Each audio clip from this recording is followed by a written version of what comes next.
माझी लेक आहे तशी 4.5 वर्षाची, पण तिला आता शिकायचं आहे स्वयंपाक. आणि जसं मला स्वयंपाक बनवायला खूप आवडतं तसं तिला पण स्वयंपाक बनवायला खूप आवडतं. ती सारखी म्हणत असते की मला हे बनवायचंय, मला ते बनवायचंय. आणि आज तर तिने चक्क मला बोलली की मला एक चपाती करायचीच आहे, मला तू शिकव.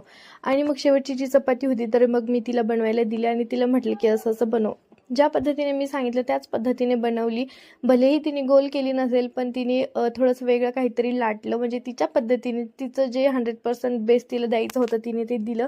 आणि तिच्या मानाने तिने एवढी सुंदर पोळी बनवली होती आज फर्स्ट टाईम. आणि हे पाहून ना मला खरंच खूप छान वाटत होतं की तिने आज फर्स्ट टाईम चपाती बनवली. आणि ती ना प्रत्येक गोष्टीमध्ये मला फॉलो करत होती. म्हणजे म्हणजे तिचं जे निरीक्षण होतं ना, ते आज मला समजलं की मी स्वयंपाक करताना तिचं माझ्याकडे किती लक्ष असायचं. म्हणजे माझी लाटण्याची पद्धत असेल किंवा मग नंतर स्वयंपाक करण्याची, म्हणजे जे काही कृती माझ्यासारखी असेल ते ती माझ्यासारखं करत होती. आणि हे पाहिल्यानंतर मला